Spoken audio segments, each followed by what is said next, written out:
Hey everyone, Zach here from Pro Sax Tips. Today's video is on the process of sight reading and improving and increasing your level of sight reading skills. Sight reading skills are very, very important, and the reasons are that when you do an audition, after you play some music that you have played in the past and prepared for the audition, they're going to put music in front of you and see how well you can read down a chart. So the first thing I do is I look at the key signature. Make sure I know what key I'm playing in throughout the majority of this piece, what it's based around. So if we're in the key of, I don't know, G, we know that all the F's are sharp. Or if we're in the key of B, we know that we have 5 sharps to worry about. Once you got that set in your brain, then you just know that those are the 5 sharps that are going to be used throughout the whole piece. Usually, unless it has a key change, and then you have to know where those key changes is and do a mental change in your head.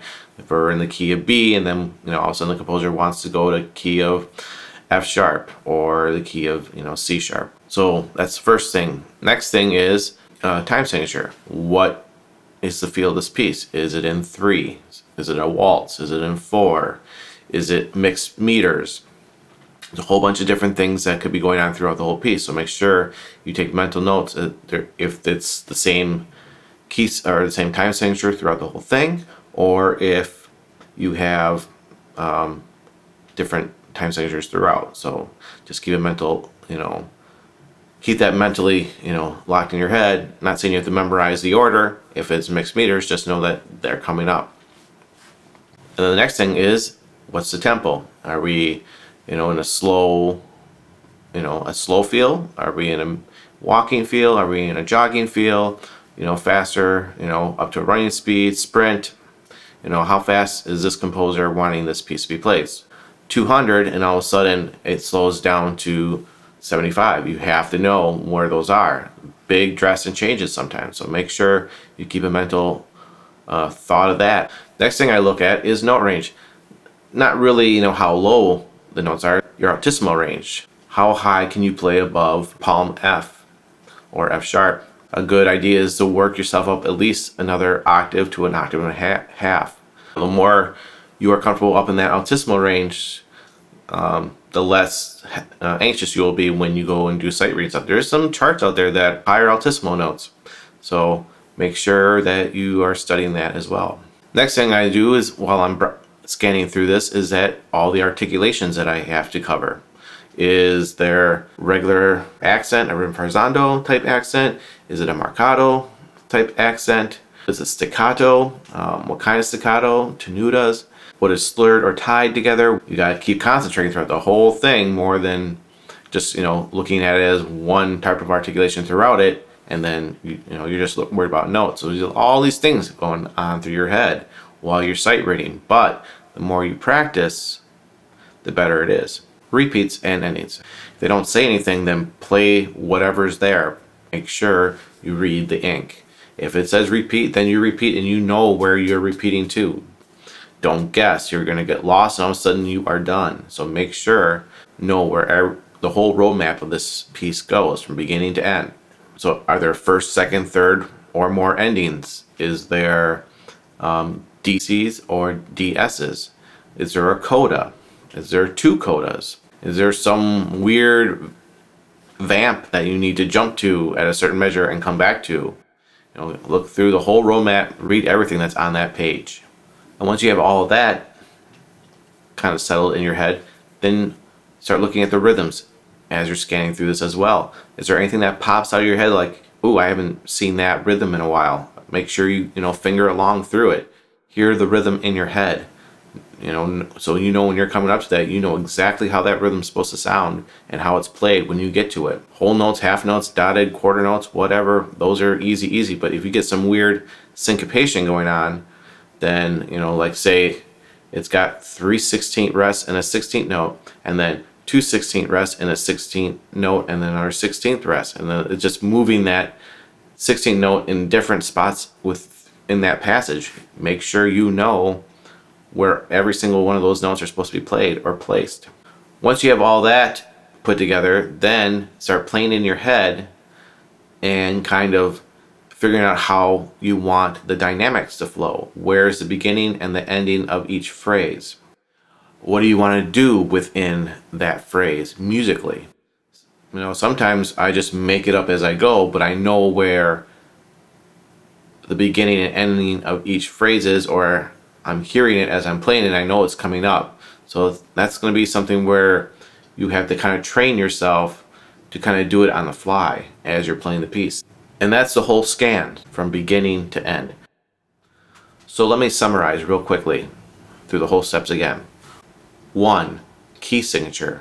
Are there multiple key signatures? One key signature. Make sure you know what key signature you're playing in. 2. Tempo and tempo changes. Is it one tempo throughout? Are there different tempos going on from beginning to end? Make sure you keep a mental note that that's coming up.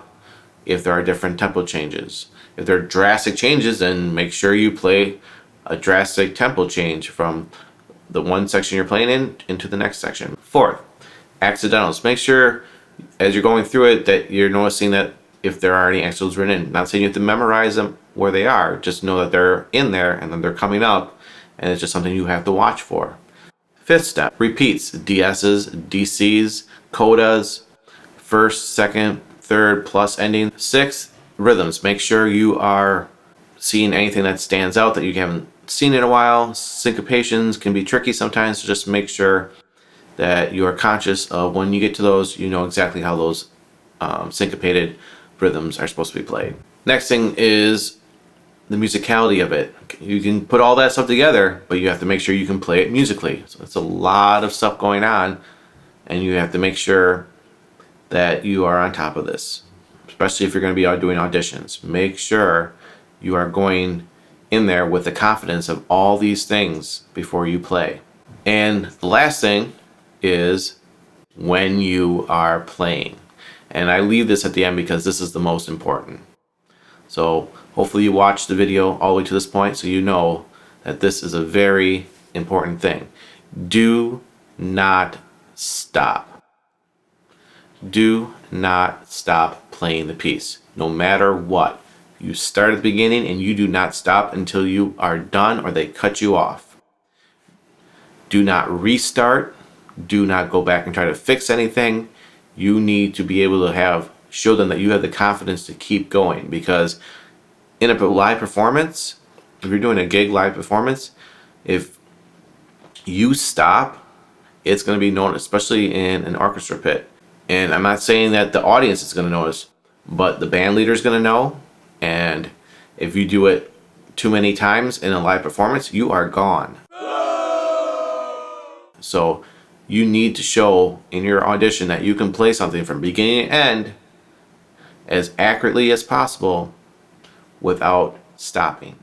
All right, hopefully that gave you enough to think about, and hopefully you can use the advice that I have in this video to make sure that you are working towards being a professional saxophonist. I wasn't trying to scare anybody. I hope I didn't scare anybody with that, but that's the real world. So make sure that you are on top of your game when you go out and do this stuff. I've bombed. Professionals that you look up to have bombed. Everyone has not done well in auditions, but you have to keep doing it. Otherwise, you're never going to get any better. Failure is the key to success. You learn from your failures. So keep it up. Hope you liked the video. Please click the like if you did. Please click the subscription button if you'd like to know when my next videos come out. They usually come out at the beginning of the week. I don't have a set date yet. As a music teacher, as a band director, sometimes I just can't get to it on the same time every day. Everyone have a great rest of the week, and I'll see you next time. Thanks a lot.